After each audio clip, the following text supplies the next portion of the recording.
वाणी अमृतमय सुलभिनी ज्योति ब्रह्म बोधायिनी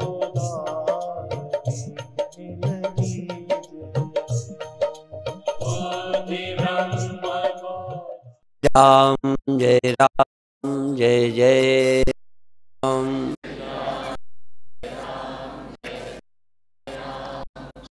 सच्चिदानंद भगवान की, सनातन धर्म की। जीवन हमें इतना प्यारा है कि जीवन अंत हम नहीं चाहते, पर अभी हमें जीवन का अनुभव देह में हो रहा है। देह मुझे अपना जीवन मालूम पड़ता है, देह का अंत मुझे अपना ही दिखाई देता है। हिंदू संस्कृति में देह के न रहने को देहांत बोलते हैं। शब्द तो बड़ा प्यारा है और कभी कभी इस बात को लोग जानते होंगे, तभी उसे देहांत कहते थे। मरण नहीं कहते थे, मृत्यु नहीं कहते थे। देह को एक दिन धारण किया, अब देह का अंत हो गया, देह का त्याग हो गया, देह त्याग। तो जिसने देह ग्रहण किया उसने त्याग दिया। जिसने जागृत में देह में निवास किया और देह को देखने लगा, वो नींद में देह का दिखना बंद हो गया।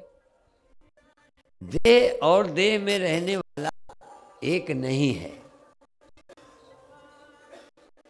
देह रहते कभी देह का देखने वाला, देह के साथ रहने वाला, देह में बैठकर सुख दुख भोगने वाला सुख दुख नहीं भोगता। देह में रहकर देह की खुशी के बुढ़ापे का ख्याल, देह में रह के परिवार का सुख, किसी के वियोग का दुख देह में बैठकर होता है। आप जब ब्रह्म में बैठ जाएंगे तब होगा। इसीलिए यहाँ शायद कबीर साहब का एक शब्द है, साक्षी चेतना कभी कभी गाया करती। हो सकता है कुंभ में आवे, सब आश्रम में व्यस्त हैं, आश्रम की जिम्मेदारियां हैं। देखो, जैसे गृहस्थ घर की जिम्मेदारियों से जल्दी नहीं छूटता, तो यदि संस्थाएं बन जाएं तो बिगड़ने देने का मन तो होता नहीं। कौन संस्था बिगाड़ के सत्संग में आए? तो संस्थाओं का ख्याल रखना पड़ता है। वो गाया करती है, अपना जाए ब्रह्म होई बैठे। कबीर साहब का शायद शब्द है कि अपना तो ब्रह्म में जाके बैठ गए। आप देह में बैठ गए, देह को मैं मानकर बैठ गए और देह को मैं मानकर मरने लगे और देह को मैं मानकर इससे संबंधितों को मेरा मानने लगे। तो कभी अपने मरने का डर, अपन नहीं भी मरे तो दूसरे हमारे मरे तो दुखी हुए, और दुखी हो चाहे ना हो, इतना ही तुम्हारे हाथ में है, बाकी इनको रोक रखना तुम्हारे हाथ में। यदि आप हाथ में हो ना, आपकी ताकत हो, तो राम की सौगंध कर लेना। मना नहीं करते हम जानते हैं कि किसी में ताकत नहीं कि इनको रोक रखे। यहाँ तक भगवान भी आ जाएं, बड़े बड़े योगी आ जाएं, वो भी शरीर को नहीं रोक सके, छूट। इसलिए जब उनके ये हाल हैं, ऊंचे चढ़कर देखा तो घर घर यही लेखा। कुछ लोग समझते हैं महात्मा बड़े करामाती हैं, वो कर लेंगे वो कर लेंगे, और वो उनके भरोसे तुम भी बैठे रहते हो कि हमारे ऊपर कृपा कर देंगे।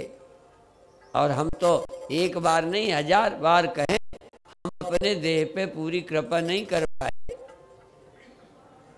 पूरा हो रहा है, आगे वाला काम भी हो ही जाना है। चाहो या न चाहो। कई शिष्य भक्त बात सुनना नहीं चाहते, पर नहीं सुनना चाहो तो क्या होगा।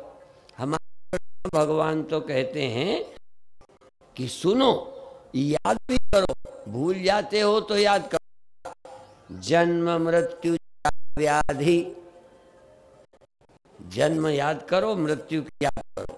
जन्म मृत्यु जरा, वो जब देख ज्यादा जिनके सिर हिल रहे हैं, उठने लायक नहीं रहे, किसी लायक नहीं रह गए, दो उठाते हैं बिठाते हैं, ऐसी जरा अवस्था की याद करो। तुम्हारी नहीं आई, देखो दूसरे की। भगवान बुद्ध ने दूसरे बूढ़े देखे, भगवान बुद्ध ने बीमार देखे, भगवान बुद्ध ने लाश देखी, ख्याल आया कि आखिर ये भी तरह, हम भी इसकी तरह हैं। इनका हुआ, कल मेरी बारी है।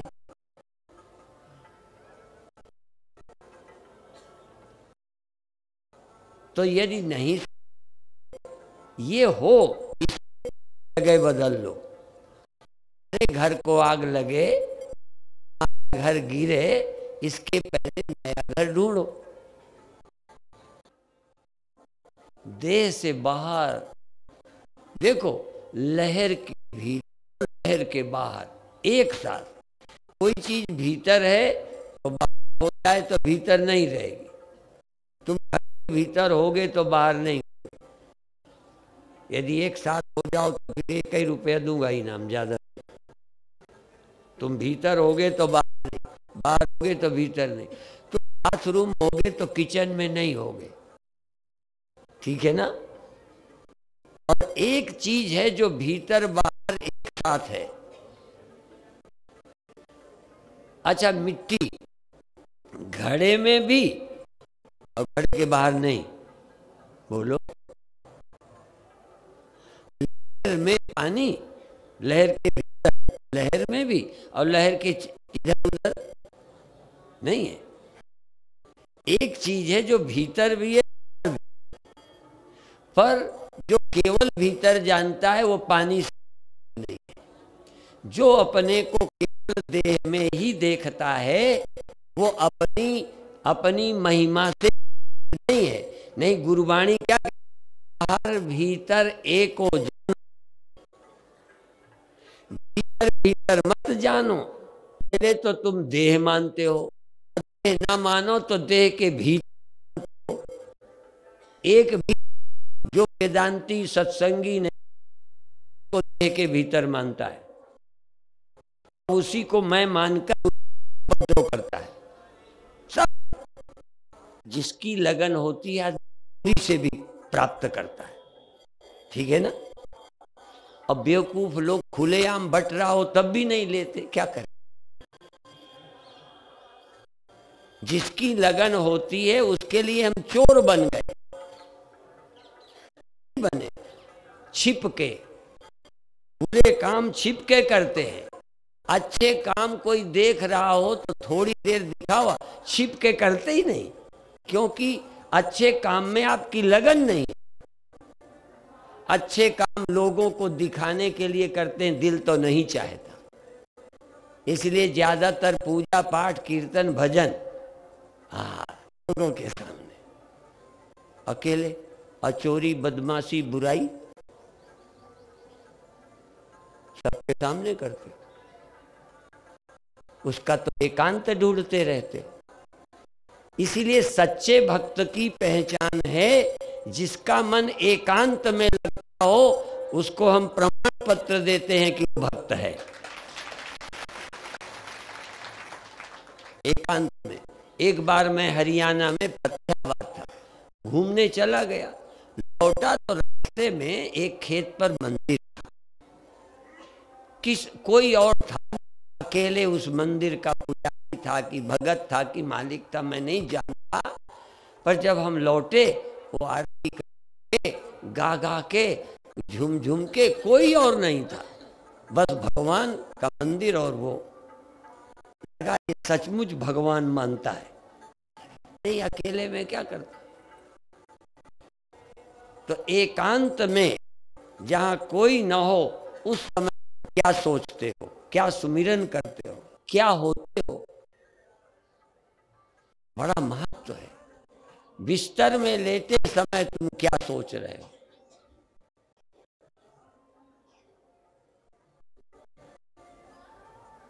ये कबीर साहब का है कि नहीं, पर कई शब्द लोग कबीर साहब के नाम से और लोग भी जोड़ लेते हैं, पर ये शब्द मुझे पक्का नहीं है, पर कबीर साहब के नाम से बोलते हैं। ठाढ़े बैठे पड़े उताने, कहें कबीर हम उसी ठिकाने। पड़े में भी वहीं रहो, खड़े में भी वही रहो, ठाढ़े बैठे पड़े वहां रहो, जहां रहने में मृत्यु नहीं, दुख नहीं। पर खैर, तो पहला आपका मैं देह, जो इससे ऊंचे हैं वो देह में रहते हैं, देह के बाहर नहीं रहते। ध्यान देना, तुम देह में रहते हो, या तो देह हो, रहने वाला और देह एक ही लग रहा है, अलग कुछ लगते नहीं। कुछ लोग हैं, योगी हैं, भक्त हैं, सत्संगी हैं, जो देह में रहते हैं पर बाहर नहीं रहते, बाहर कोई और रहता है। पर कोई ज्ञानी सिर्फ देह में ही नहीं रहता, देह में उनका मन है, उनकी इंद्रियां हैं, उनका अहंकार देह है, देह में है, लेकिन वो देह में भी है, देह के बाहर भी है।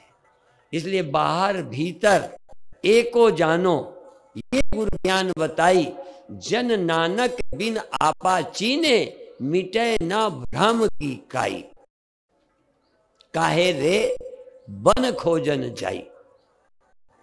इसी तरह से वेदांत को पढ़ाते पढ़ते समय एक हमने सुना था, बाहर भीतर एक रस, जो चेतन भरपूर, विभु नभ सम सो ब्रह्म है, नहीं नेरे नहीं दूर। ब्रह्म न नेरे है न दूर है, ब्रह्म तो आकाश के समान भीतर बाहर, जो चेतन भरपूर, बाहर भीतर एक रस, एक समान, कहीं कम ज्यादा नहीं। जैसे बिजली छोटे बल्ब में, बड़े बल्ब में, राड में, छोटी छोटी सजावट वाले में, सब में एक बिजली भरपूर है। गड़बड़, और जहां दो बल्बों के बीच में गैप है वहां नहीं है। बोलो, है? ये तो एग्जाम्पल, उदाहरण देता हूं, उदाहरण तुम्हारी बुद्धि उस दिशा में सोचने लगे, बस। उदाहरण पर्याप्त नहीं है, तुम्हें सोचना है कि तुम इसी बल्ब में हो कि दूसरे बल्ब में भी तुम ही हो, और दो बल्बों के बीच में भी जहां मालूम नहीं पड़ती चैतन्यता, रोशनी, चेतन क्या और कहीं नहीं। सारी दुनिया में चेतन एक है, बाहर भीतर एक रस, जो चेतन भरपूर, विभु नभ सम सो ब्रह्म है, नहीं नेरे नहीं दूर। जो एक जगह है उसके नेरे भी है। नेरे शब्द बड़ा, आजकल नियर से नेरे भी अंग्रेजी हिंदी एक साथ हो गई। नियर है ना, नियर। और गोस्वामी जी ने रामायण में कहा नियर आई, नियर आई। कहीं तो नहीं नेरे। देखो, एक पगला लड़का मिल गया मुझे, पगला, कम दिमाग था, मंद बुद्धि थी। लड़का बहुत बुरा नहीं था, बहुत अच्छा था। तुम लोग यदि ऊपर बैठो तो मैं तुम्हें मूर्ख कहूंगा, हाँ, अभिमानी कहूंगा। वो ऐसा नहीं। मैं लेटा था, कुछ सत्संगी ऐसे बैठे थे, मैं पैर फैलाया था, वो आया और मेरा थोड़ा पैर दबता हुआ बैठ गया पैरों की तरफ। बैठ गया तो थोड़ा थोड़ी मेरी उंगलियां दबने लगी, तो थोड़ी देर में वो आगे बैठ गया, थोड़ा ये पैर दबा के बैठ गया, जैसे कोई तकिया में बैठ गया। तो फिर मैंने आनंद लेने के लिए, देखो उसी घटना का आनंद ले लो, चाहे चिढ़ जाओ। साधु थोड़ी बात में चिढ़ जाते हैं, इतना मान के भूखे हैं कि बुद्धू को बुद्धू भी नहीं समझते, उससे भी चिढ़ जाते हैं। बुद्धू को बुद्धू समझ के मस्ती लो, आनंद लो। आम जनता का स्तर जैसा है तैसे ही तो करेगी। कुत्ता आएगा तो चाटेगा, तुम्हारी आरती उतारेगा क्या? तुम्हारी आरती नहीं उतारे तो कुत्ता ऐसा, वो कुत्ता नहीं, फिर तुम ही कुत्ता हो। एक बार हमारा ड्राइवर फतेहपुर जा रहा था, रोड एक गधा थोड़ा था, उसका मुंह ऐसे हुआ तो उसके मुख में हमारी गाड़ी का एक कोना लगा। तो मैंने ड्राइवर को डांटा, मैंने कहा तूने कैसे मारा? कहने लगे मेरी गलती नहीं है। तो मैंने कहा तू गधा है कि वो? तू गधा है, गधे की गलती निकालता है। तुझे संभाल के चलाना चाहिए। अब वो मूर्ख आदमी या ना समझ आदमी जैसे हैं तैसा व्यवहार करेंगे। तुम समझदार हो तो तुम काहे परेशान हो, काहे जले जा रहे हो? वो बैठ गया, मैंने कहा और नजदीक आ जा। वो नेरे का अर्थ कर रहा हूं, और नजदीक आ गया तो मैं यहां बैठ गया। मैंने और कहा नजदीक आ गया तो यहां बैठ गया। अब वो इतने में साथ वालों ने उठाया, उसको पकड़ के बाहर कर दिया। नहीं, मैं कहता और नजदीक आ जा। मैं आनंद लेता, देखता कब तक नजदीक आएगा। और किसको मानता है सेंटर? कहीं ना कहीं मुझे मानता है, तभी तो नजदीक, दूर से पास आ रहा है।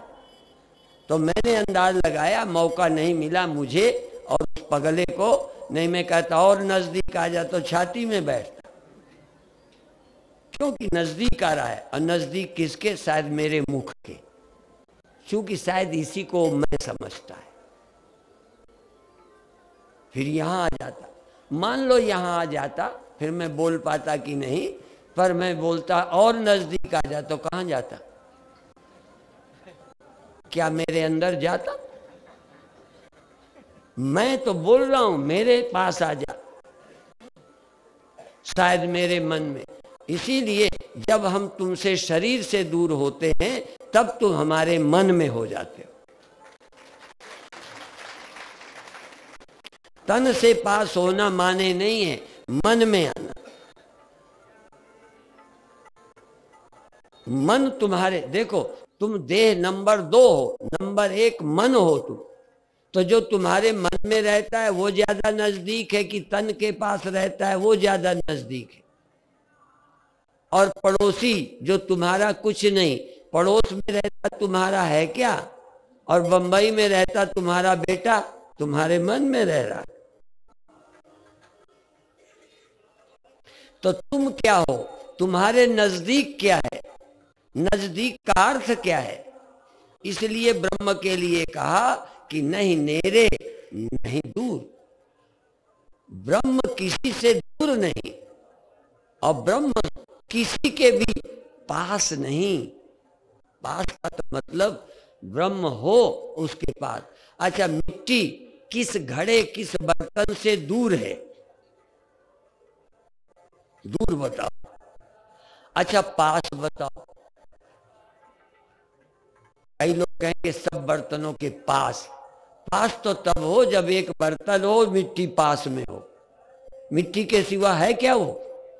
पास किसके? किसके पास है वो? मिट्टी बताओ किस बर्तन के पास है? मिट्टी ही बर्तन है कि पास वास है?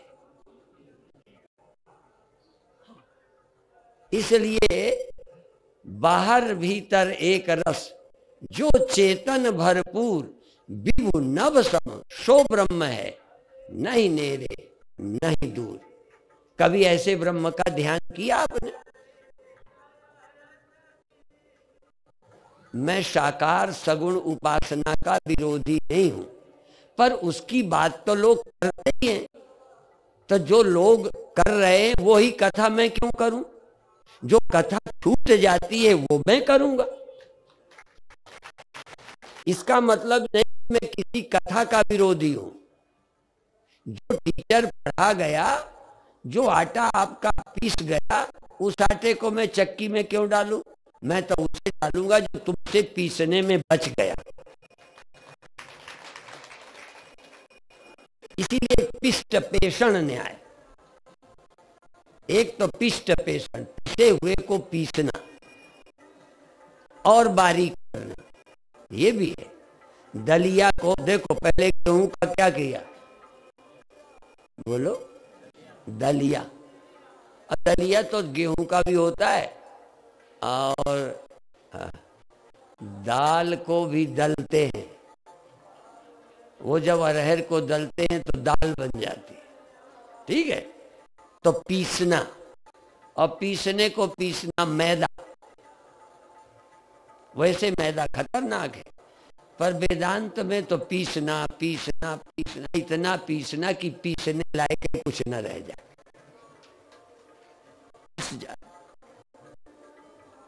तो चेतन भीतर है, ये कहना तो चाहिए 100%, पर ज्ञानियों को बचाने के लिए 99% कहूंगा। 99% देह में रहते हैं। केवल एक आध कोई है जो देह में भी रहता है, देह के बाहर, अर्थात सब में रहता है। इसीलिए भगवान कहते यो माम पश्यति सर्वत्र सर्वम च मयि पश्यति तस्याहं न प्रणश्यामि सच में न प्रणश्यति। क्या भगवान के देह नहीं था? पहले भगवान पर विचार करो, उनके देह था, उनको नींद आती थी और जगते थे। जब जगते थे तो अपने देह वो शौच जाते होंगे, मंजन करते होंगे, नहीं? आपके गुरुदेव तो न जगते हैं, न शौच जाते हैं, न भोजन करते हैं। आपके गुरुदेव तो गहरी नींद में भी भोजन करते। तो राम भगवान सोते में खाते थे क्या? राम भगवान गहरी नींद में शौच जाते थे क्या? छोटे बच्चे अर्ध निद्रा में पेशाब कर लेते हैं, पूरे सोए नहीं होते, क्योंकि पूरे सोए में पेशाब करेगा कैसे? सपना देखता है। हमने भी बचपन में कई बार कर लिया। हमारी नाक कट जाएगी तो कट जाएगी, पर सच तो बता दें। अपनी नाक बचाने के लिए सच को क्यों छिपाएं? और हम उस समय खाट में अपनी समझ में नहीं करते थे। हम लगती थी पेशाब, उठ के जाते थे। छोटा सा घर था, चक्की का घिसा वो रखा था, वहीं जाया करते थे दिन में। तो वहीं पहुंच गए, जब करने लगे, जब गरम गरम आया तब नींद खुल गई। तब लगा कि अब तो खाटे में है। अब सारी याद आ गई कि पिटाई होगी, डांट पड़ेगी। हमने सोचा उतनी बराबर ही पड़ेगी डांट, चाहे पूरा करें चाहे आधा। तो अपन पूरे कर लेते थे। शायद ही कोई पूरा बिना जागे करता हो, थोड़ा तो अर्ध निद्रा में, पूरा तो जाग के ही करता।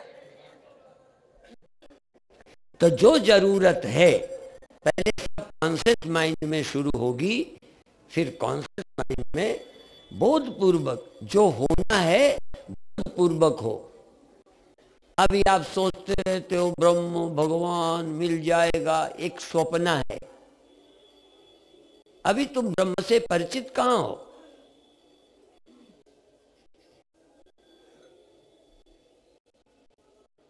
अब चेतन देखो, एक जरा सी बात है, यद्यपि ये ब्रह्म ग्रंथ वेदांत उपनिषद ग्रंथों की बात है, पर सामान्य लेखक भी उसको हिंदी में वही लिख देते हैं। जैसे गुरुवाणी हमारी गुरुमुखी भाषा में है और संतों की वाणी भी है, ऐसे ही ये बाहर भीतर एक रस जो चेतन भरपूर, ऐसा चेतन भरपूर, वहां चेतन, यहाँ चेतन, वहां चेतन, चेतन के बीच में गैप, दो लहरों के बीच में गैप, लहर लहर में गैप, लेकिन वही पानी इस लहर में, वही पानी उस लहर में, वही दोनों के बीच में।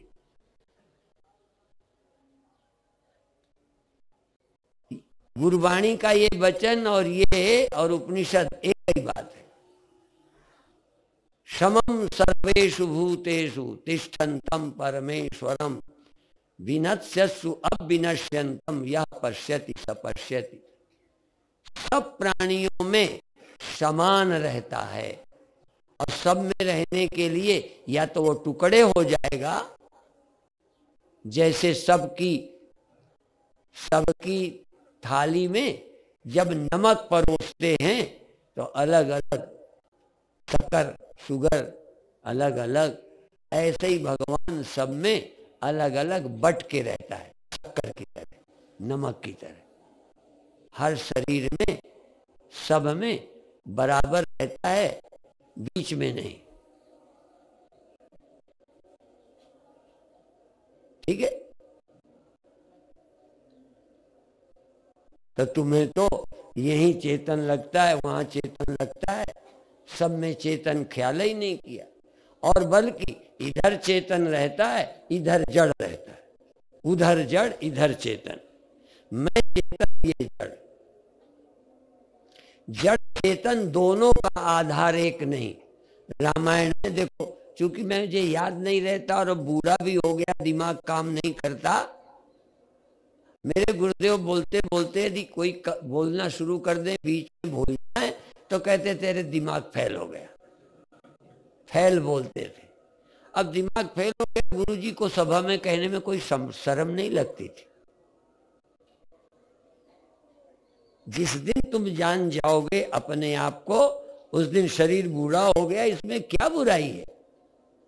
और जब तक तुम शरीर हो तब बूढ़ा होने में लगता है कोई देख न ले मेरा बुढ़ापा। बालों में काला काला लगा लगा के बुढ़ापा छिपाते रहे, झुर्रियां सर्जरी करके छिपाते रहे। आजकल तो कई वक्ता भी बूढ़े होके नहीं बोलना चाहते, जरा चमड़ी की सर्जरी कराते। वक्ता, तुम नहीं जानते इनकी पोल पट्टी वो कहां खड़े हैं। ब्रह्म में क्या खड़े होंगे? कम से कम समाज में सबकी तरह सहज तो रहो। तुम बंठन के रहने के चक्कर में हो विशेष। भगवान सब में बराबर रहता है, तुम सबसे विशेष होके रहना चाहते हो। भगवान को गधे से भी कोई परहेज नहीं, वहां भी रहता है। तुम तो गरीबों के छोटों के बीच रहना नहीं चाहते, ऐसा एक पागलपन सवार है। क्यों? तुम विशेष हो, परमात्मा सब में समान है। समान चेतन विशेष चेतन, समान चेतन सब में, विशेष अंतःकरण में। और अंतःकरण सो जाए तो शरीर भर में चेतन, अंतःकरण जाग जाए तो अंतःकरण द्वारा शरीर में चेतनता फैलती है। जागते हो तब आंख में, जागते हो तो कान में, जागते हो तो हाथ में, जागते हो तो देह में, सोए हो तो कहां? वही समझना है। सोए हो तो सब जगह हो, पता नहीं चलता। यदि सोए में शरीर में चेतना होता तो जग करके भी ये लकड़ी में तुम नहीं जाते, देह में। यदि ये इतना हिस्सा लकड़ी का होता तो जग के क्या करते? इन उंगलियों को यूं करते? क्योंकि यहां पर भी पर चेतन है, पर विशेष चेतन मन में होता है, इंद्रियों में होता है। इसलिए समान चेतन सोए में भी है, मुर्दे में भी है, समान चेतन संपूर्ण ब्रह्मांड में है।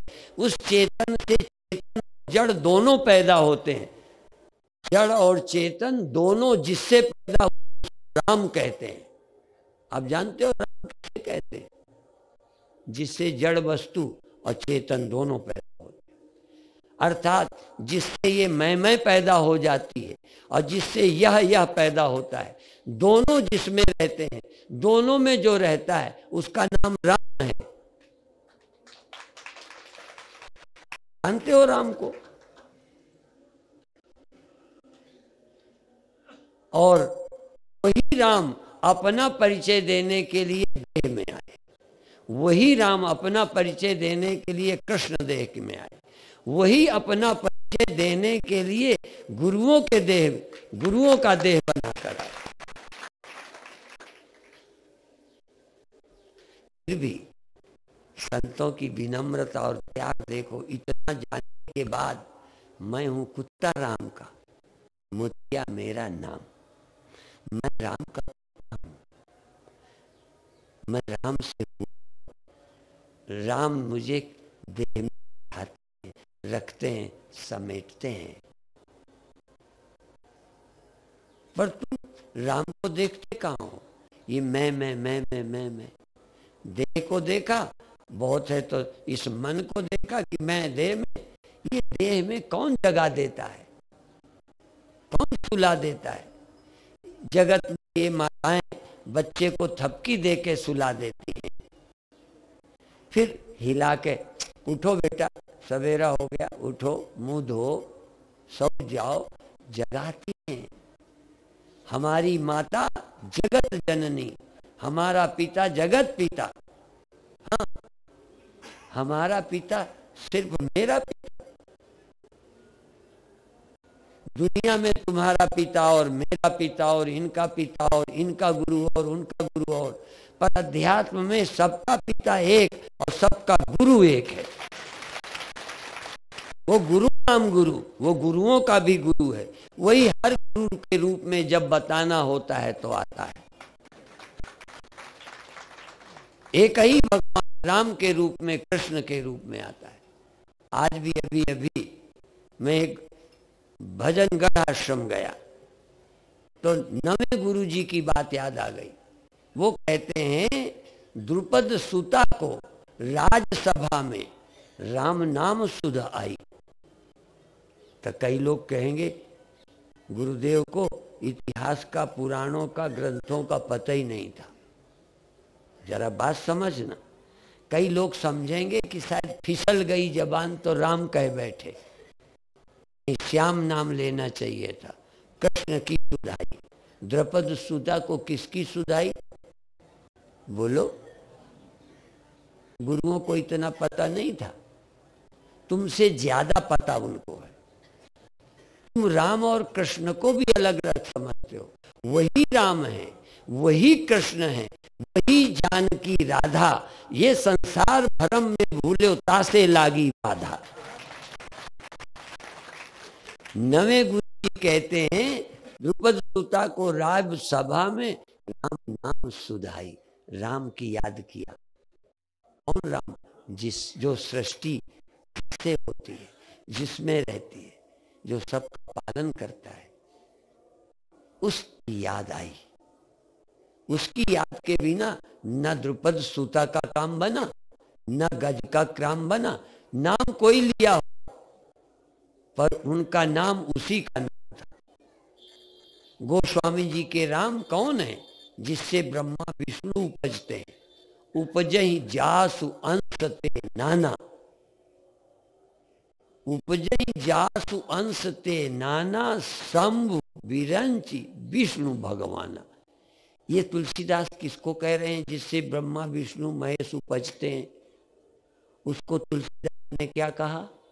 राम। जिनसे ये उपजते हैं वो है तुलसी के राम। तो एक आदमी से ब्रह्मा विष्णु उपजे हैं। जो उपजा है सब एक से उपजे हैं, एक से ही सब उपजे हैं। एक ही सबका पिता है, एक ही सबका आश्रय है, एक ही से हुआ, एक ही में रह रहा है, एक ही में समा जाता है। अनादि है और अनंत है। एक को पहचानो, एक को पहचानना है। जोर इसलिए देता हूं कि मुझे मालूम है कुछ बुद्धि के बंद होते हैं, कोई कोई जन्म में इसलिए नहीं जन्मे हैं। इसलिए जो कुछ आप करते हो बुरा नहीं मानना, मैं बहुत सच्चे मन से कह रहा हूं, जितना तुम कर सकते हो उतना ही करो, पर भगवान का विश्वास करके करो जो करते हो। इससे ज्यादा आपकी पहुंच हो तो आगे बढ़ो। आज अभी मैं भजनगढ़ आश्रम गया, ये बात भी कही, थोड़ा समझने लायक है सबके, कि लोग जिज्ञासु नहीं है। हमारे यहाँ कहते हैं आर्त जिज्ञासु अर्थार्थी ज्ञानी च भरतस, चहु तुरन का नाम आधारा, ज्ञानी प्रभु विशेष पियारा। यहाँ चार कह के ज्ञानी कह दिया। अब चारों कौन कौन है? आर्त जिज्ञासु अर्थार्थी ज्ञानी च भरतस। एक आर्त है, कौन दुखी है जो भगवान को नहीं मनाता? जब संकट में आता है तो नास्तिक भी रोज जो भगवान को गाली देता है, धर्म को अफीम कहता है, जब आता है तो याद करता है कि प्रभु इस कष्ट से मुझे मुक्त करो। आर्त अर्थार्थी, कोई इच्छा है, प्रयोजन है, उसके लिए पटाता है, मंत्र मान लेता है, तंत्र मान लेता है, जादू। जिस जादू टोने का रोज खंडन करता है और खूब बीमार हो, डॉक्टरों से ना ठीक हो, कोई कहे वहां चले जाओ जादूगर के पास, वो झाड़ता है तो झाड़ने वाले के यहाँ चला जाता है। तुम भाग्यशाली हो कि अभी ऐसा नंबर नहीं आया, नहीं आ जाएगा तो तुम जिस पर विश्वास नहीं करते वो भी करोगे। ये कष्ट आपसे सब करवा लेगा। लेकिन जिज्ञासु नहीं हो, भगवान को जानना नहीं चाहते, तो तीसरा भक्त है भगवान का जिज्ञासु, ज्ञानी नहीं जिज्ञासु, जो जानना चाहता है। तीसरी कोटि में वो सभी हैं जो भगवान को जानना चाहते हैं। ठीक है,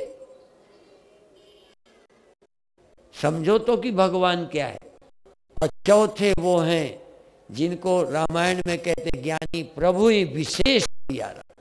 सबसे ज्यादा प्यारा है ज्ञानी भगवान को। क्यों प्यारा है? ज्ञानी अपने आत्मा को जानने के कारण जन्म मृत्यु अपने में मानता नहीं, आवागमन मानता नहीं, देह आदि के कष्ट देह रहते हो सकते हैं, इसका जिम्मेदार वो किसी और को ठहराता नहीं। अपनी मृत्यु में, दुख में, ये कोई मेरा मरा रो रहा हूं तो कोई कहेगा भगवान ठीक कर दें। ज्ञानी ये समझ गया है कि मेरा कहाँ है।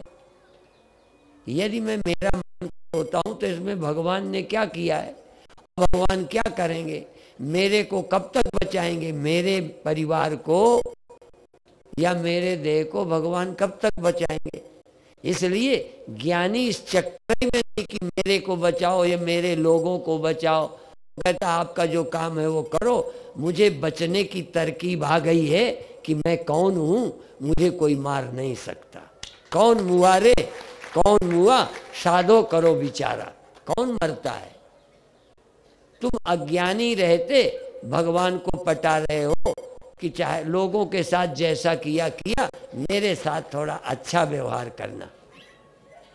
लोगों को मारते हो, तुम्हारा नियम बहुत अच्छा है, तुम बड़े न्यायप्रिय हो, सबके लिए एक कानून बनाया है, सबको मरना पड़ता है, पर चलो मैं तो तुम्हारा भगत हूं, मेरे लिए तो थोड़ा बेईमानी कर लो, पक्षपाती बन जाओ। सरकार भी अपने गुंडों की रक्षा कर लेती है, हर पार्टी अपने बदमाश की सुरक्षा करती है, तो कम से कम हम भी तुम्हारे हैं, हमारे लिए तो कुछ रियायत करो। और जब रियायत नहीं करता तो कहता है तुम क्या लगते हो मेरे, इतना मैंने तुम्हारे लिए किया, मंदिर बनाया, मस्जिद बनवाई, गुरुद्वारे बनाए, फलाना बनाया, तुमने मेरा बुढ़ापा और मरना नहीं दूर किया। वो सारी जिम्मेदारी उसकी देते हैं, पर ज्ञानी कहता है मैं जिज्ञासु बना और ऐसा जाना कि अब मैं आपकी कोई जिम्मेदारी नहीं मानता। मरता हूं तो ये मेरी ना समझी, रोता हूं तो मेरी ना समझी, अपना बना के रोता हूं ये मेरी मूर्खता है। आपने मुझे वो ज्ञान देने का मौका दिया, ऐसे गुरुओं से मिला दिया, आपको बार बार धन्यवाद है। इसलिए नहीं कि अब बुढ़ापा ना आएगा, इसलिए कि अब मैं बूढ़ा नहीं होऊंगा। बुढ़ापा आएगा, जागृत स्वप्न अवस्थाएं होंगी, ये अलग अलग मैं खड़ी होंगी, पर मैं जानता हूं कि मैं एक ही है। All in one, one in all, एक ही सब में है, सब में एक ही है। उस एक को जानने का अवसर दिया, मनुष्य तन देकर तुम्हें धन्यवाद। और मोक्ष की कल्याण की इच्छा दे दी आपकी कृपा से, और ज्ञानी संतों से मिला दिया। संत विशुद्ध मिले पुनिते ही, राम कृपा कर चितवें जेही। राम ने जिस पर कृपा की उसको अच्छे संत मिलते हैं। तुम्हें अच्छे संत मिलने में भी कहीं कृपा दिखाई देती है भगवान की? ख्याल आता है कि कृपा की है उन्होंने? कोई अच्छा संत मिले, हाँ, मेरे मन दिया बागा मोड़े, ऐसा कोई संत मिले, कोई, अच्छा कोई मिल जाए पर अच्छा मिल जाए, कि तुम्हारी बिरादरी का मिले, तुम्हारी जाति का मिले, तुम्हारी पार्टी का मिले, तुम्हारे मंडल का मिले। देखो भजन में ऐसा कोई संत मिले जो मेरे मन दिया बागा मोड़े और मेरी प्रीति हरि नाल जोड़े, ऐसा कोई संत मिले। मेरी सुरति को सत्य से जोड़ दे, ऐसी कोई परख दे दे, पारखी बन जाऊं मैं, उस सत्य को परख सकूं। खरे और खोटे की परख दे दे, नित्य और अनित्य की परख दे दे, नाशी अविनाशी की, अनात्मा आत्मा की, मैं और मैं नहीं की समझ दे दे। मन का स्वभाव क्या है, मेरा क्या है, इंद्रियों का क्या है, कान का, नाक का, आंख का, इनका अलग अलग है। देह का स्वभाव अलग है, मन का स्वभाव अलग है, बुद्धि का अलग है। मैं क्या हूं? बुद्धि में दो बातें हैं। बुद्धि या तो मन इंद्रिय देह से तादात्म्य कराती है, ये मैं हूं, या बुद्धि इस तादात्म्य को तोड़वा सकती है। बुद्धि ही जिसको कहते हैं विवेक। गेहूं चने कंकड़ मिले हों तो बिनकर अलग अलग कर सकते हो। कौन करेगा? जिसको कंकड़ गेहूं चने की पहचान हो। पहचान नहीं हो तो अलग क्या करोगे? तो विवेकवती बुद्धि हो तो क्या मैं हूं, क्या मैं नहीं हूं, मैं नहीं हूं उसको अलग करो। देखो दो, हम भी गांव में रहे, आपका तो मुख्य धंधा है, पर कभी कभी घर में हम लोग भी कर लेते थे। गेहूं चने कंकड़ मिले हों तो बिनते थे। तो जब तक कंकड़ कम होते थे तो कंकड़ बिनते थे, और जब दाने कम होते कंकड़ ज्यादा, गेहूं भी नहीं समझ में आया। यदि कंकड़ बहुत है, बजरी बहुत है, तो चने चने उठा लिए, कंकड़ फेंक दिए। ठीक है ना? हाँ, बिनने के दो ही तरीके हैं। कभी अच्छी चीज बिनी कर ली जाती है और कभी बुरी बुरी बिनकर फेंक दी जाती है। तो आप पहले फेंकने वाला काम करो। जो जो मैं नहीं है, तुमको भ्रम हो गया, जो मैं नहीं उसे मैं कह रहे हो, उसको मैं से अलग करके फेंक दो। अब फेंकते फेंकते जो बच जाए, जो फेंकने लायक ना हो, जिसको फेंका ही ना जा सके, फेंक ही ना पाओ, क्योंकि फेंकते फेंकते फेंकते सबको फेंकोगे, मैं को मैं से कैसे फेंकोगे? मैं फेंकूंगा कि फेंका जाऊंगा? फेंकते फेंकते ख्याल को फेंक दो, वृत्ति को फेंक दो, मैं हूं की कल्पना फेंक दो, पर मैं की कल्पना जिसने फेंकी वो निर्विकल्प चेतन को कैसे फेंकोगे? वो तो फेंकने के बाद बचेगा, इसलिए निषेधावधि। निषेध करते करते जिसका निषेध किया न जाए, सबका निषेध करने पर जो बच जाए, इसी का नाम आत्मा है, मैं है। और जब ये समझ आ जाए, ऐसे ही सब जगह है, जो वहाँ है वही यहाँ है, जो यहाँ है वही वहाँ है। तो वहाँ पर भी वाच्य अर्थ को त्याग जरा, विज्ञान लक्ष्य में चित जोड़ो। वाच्य का तुम में से वाच्य को हटाओ और मैं में से वाच्य को हटाओ। मैं में वाच्य को हटा दिया तो देह इंद्रियां गई, मैं बचा। और तुम में से भी देह मन हटा दिया तो कौन बचेगा? जो बचेगा वो सब जगह एक ही बचेगा। हटाना है सब जगह हटाने लायक, बच जाएगा सब जगह बचने वाला। पर अभी क्या, अपने को भी मैं मिलाए हुए हूं खिचड़ी, और उधर भी, इधर मैं दे उधर तुम दे, फिर कैसे बनेगा? इसलिए एक चीज ध्यान रखो, तुम चाहे देह हो, गुरु तुम्हारा देह नहीं है। इसलिए गुरु किया है देह को, सतगुरु चीना नाय। सतगुरु को तो चीना नहीं, देह को गुरु बना लिया। सामने देह है पर गुरु देह नहीं है।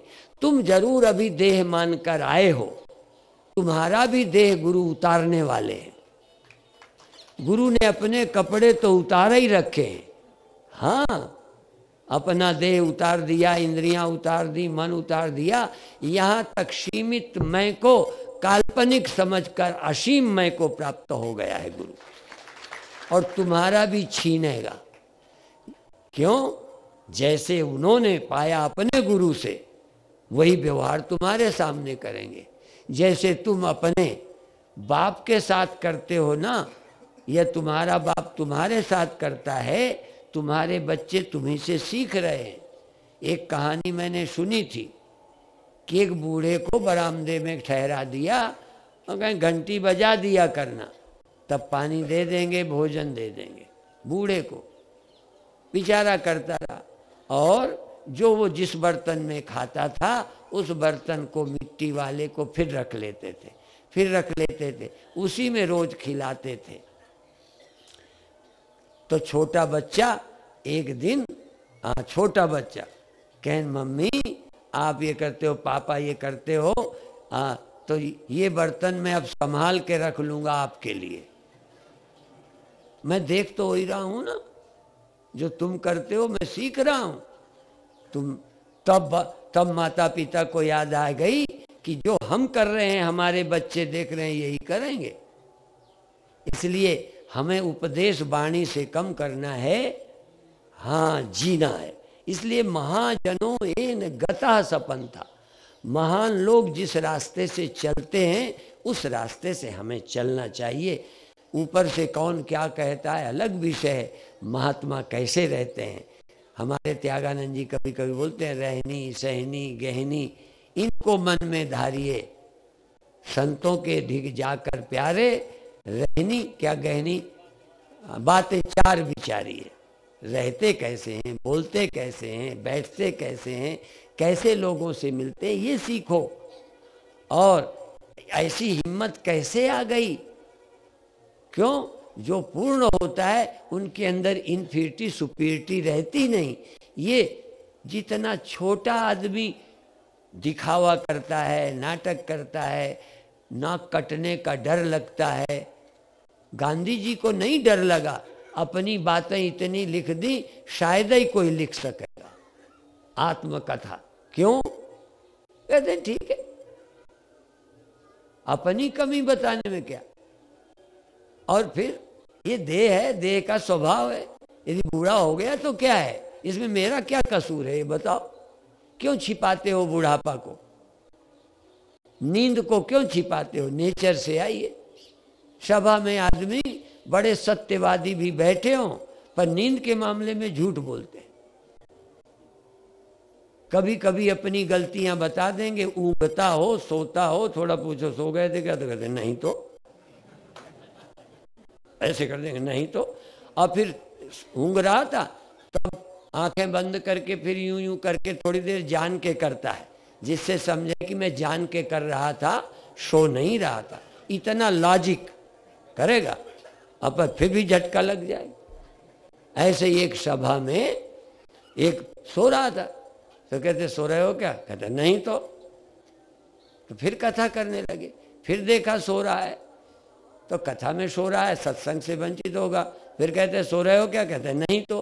कथावाचक समझ गया कि जब मैं बोलूँगा अचानक यही कहेगा नहीं तो, क्योंकि उसे नींद का नहीं करना है। तो बीच में उसने बदल दिया। जब वो यूं कहा, कहता है तुम असली बाप के हो? कहता है नहीं तो। वो रटा रटाया बोल दिया नहीं तो।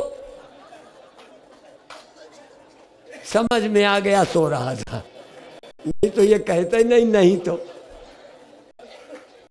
तो आपकी नासमझियों का पता तुरंत चल जाता है। गुरु इतना जागे होते हैं कि उनसे तुम कुछ छिपा नहीं सकते, तो भगवान से क्या छिपाओगे? इसलिए गुरुओं के सामने अपना कोई दोष छिपाए बिना जहाँ खड़े हो बताओ, क्या नहीं समझ आया बताओ, और गुरु से समझो कैसे उन्होंने समझा। क्योंकि उनके हाथ ऐसे ही, पैर ऐसे ही, जागना सोना ऐसे ही, सब ऐसे ही, खाते पीते ऐसे ही, फिर भी उन्होंने समझा। भगवान कृष्ण का देह, जगना सोना, राम भगवान सोते जगते संध्या करते, ये सब व्यवहार करते, कैसे उन्होंने अपने को परमात्मा पा लिया या परमात्मा हो गए, या हम समझे वो परमात्मा क्या विशेषता थी। तो क्या वैसा तुम नहीं? तुम्हारे भी देह है, तुम्हारे भी अंतःकरण जगना सोना है, तुम्हारे अंदर भी परब्रह्म परमात्मा वही है जो राम भगवान के अंदर, कृष्ण भगवान के अंदर है, वही तुम्हारे अंदर। तुम समझोगे तो जीवन धन्य हो जाएगा। अभी इतना ही कहते हुए समाप्त करते हैं।